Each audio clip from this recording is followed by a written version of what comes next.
तो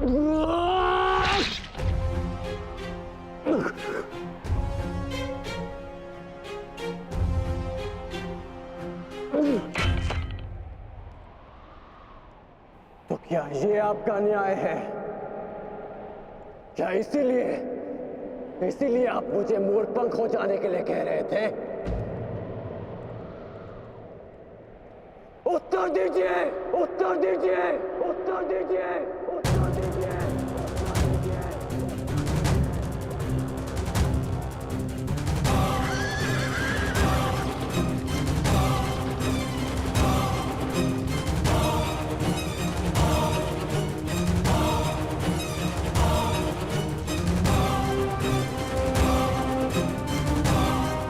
उत्तर दीजिए माधव।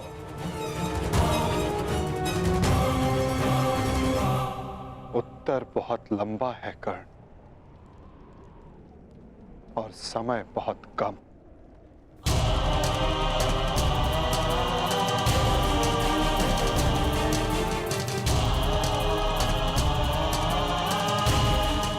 परंतु अपने मित्र के प्रश्नों का उत्तर मैं अवश्य दूंगा।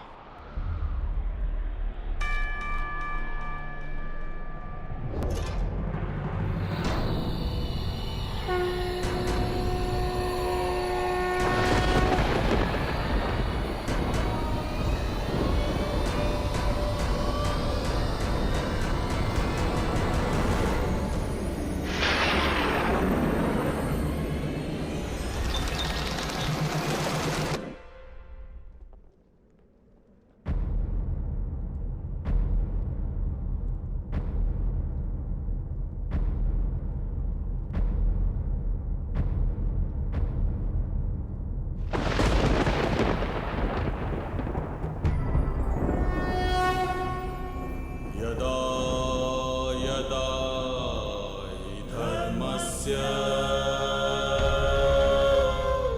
ग्लानिर्भवति भारत अभ्युत्थानम् अधर्मस्य तदात्मानं सृजाम्यहम्।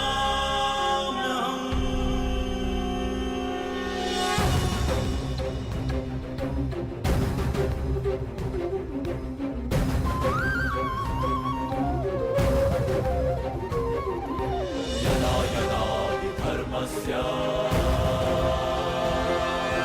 ग्लानिर्भवति भारत अभ्युत्थानम् अधर्मस्य तदात्मानं सृजाम्यहम्। कुछ प्रश्न ऐसे होते हैं मित्र, जिनके उत्तर सबके सामने नहीं दिए जाते, जो केवल आत्मा से आत्मा को मिलते हैं। अब समय थम गया है, पूछो, क्या प्रश्न है तुम्हारे मन में?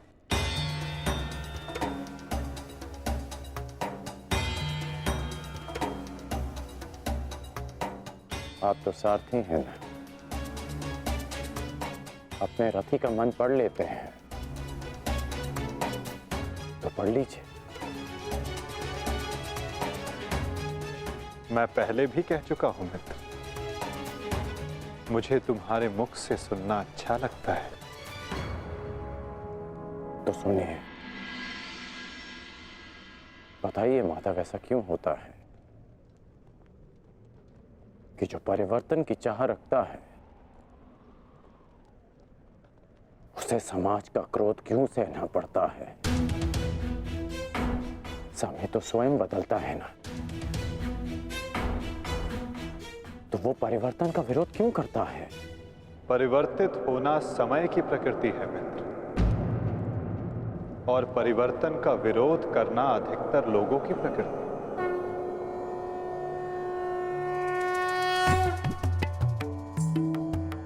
परिवर्तन के कारण मनुष्य को अस्थिर होना पड़ता है, और यही अस्थिरता मनुष्य को पीड़ा देती है मित्र। इसी कारण समाज परिवर्तन के विरुद्ध खड़ा होता है। परिवर्तन करने वालों को पीड़ा देता है ताकि वो परिवर्तन के मार्ग से हट जाए। तो क्या इस विरोध के फलस्वरूप समाज को अधिकार है कि वो एक अबोध की हत्या करे? क्या दोष था मेरे भाई शौनक? यही कि उसने वेद पाठ किया, उसके लिए उसके मुख में पिघला स्वर्ण भर दिया गया।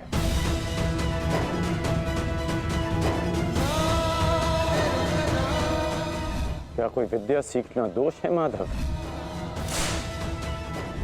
आप ही कहते हैं ना कि सबकी आत्मा एक है।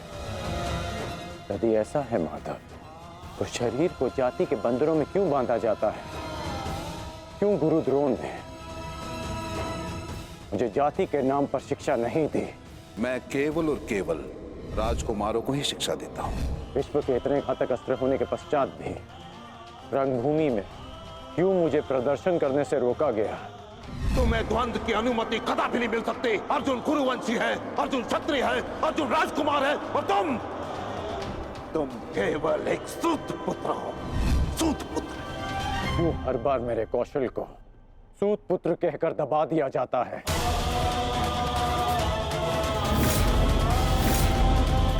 ठहरो, मैं एक सूत पुत्र से विवाह नहीं करूंगी। बताइए माधव, क्यों होता है मेरे साथ ऐसा?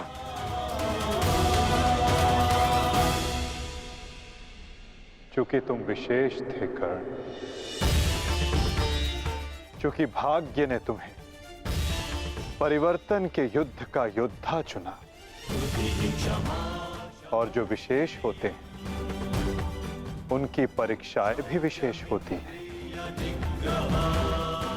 जो अग्नि बुझाने का प्रयत्न करते हैं उनके हाथ भी जलते हैं मित्र। तपाया स्वर्ण को जाता है ताकि वो कुंदन बन सके, ना कि ताम्र या लौह को।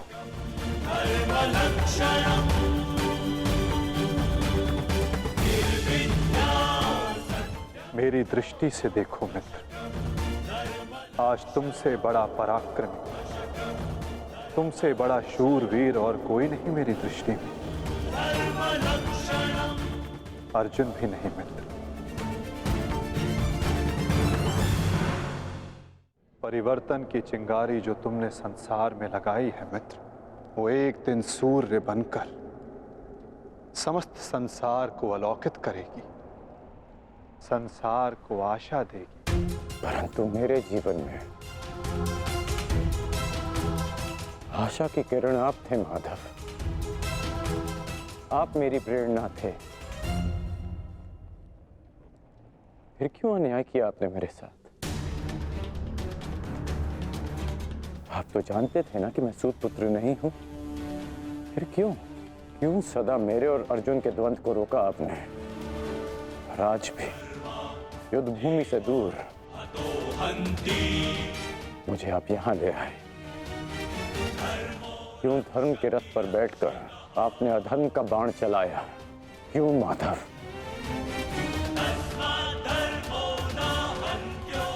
यदि आपको मेरे प्राण चाहिए थे तो सीधे कह देते माधव।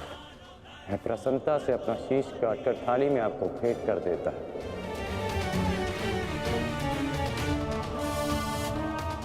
क्यों ये छल किया आपने? जब मैं रथ विहीन था तो क्यों मुझ पर प्रहार करवाया? क्या ये धर्म स्थापना है? क्या ये आपके अवतार का उद्देश्य है? बोलिए माधव।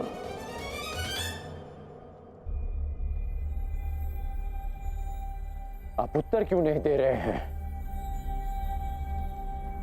अर्जुन से पूर्व मैं आपका रथी था, आप मेरे सारथी थे। और आप ही कहते हैं ना कि सारथी रथी का मन पढ़ लेता है। तो आज क्या हुआ? आपको मेरे प्रश्न पता है, फिर उसके उत्तर क्यों नहीं दे रहे हैं आप? बोलिए।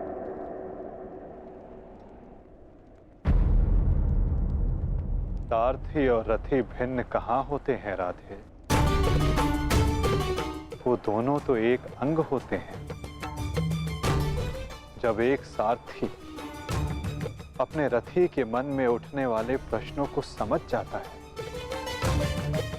तो क्या रथी को अपने प्रश्नों का उत्तर अभी तक नहीं मिला? मैं परशुराम तुम्हें श्राप देता हूं। जिस समय तुम्हें इन दिव्यास्त्रों की सबसे अधिक आवश्यकता होगी, उस समय तुम इसके अनुसंधान की विधि भूल जाओगे। ब्रह्मास्त्र का आवाहन भूलने पर भी तुम्हें भान नहीं हुआ मित्र कि ये सब क्या है और क्यों हुआ?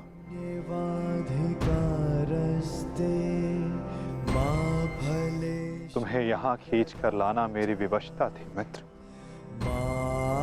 कर्म फल है दुर्भुः ताकि परिवर्तन के इस शरीर पर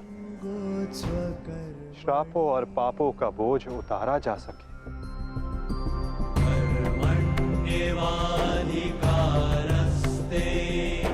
मा फलेषु कदाचन। तुम्हारे रथ का चक्का पहली बार नहीं फंसा है कर्ण। स्मरण है पहली बार तुम्हारे रथ का चक्का कहाँ फंसा था?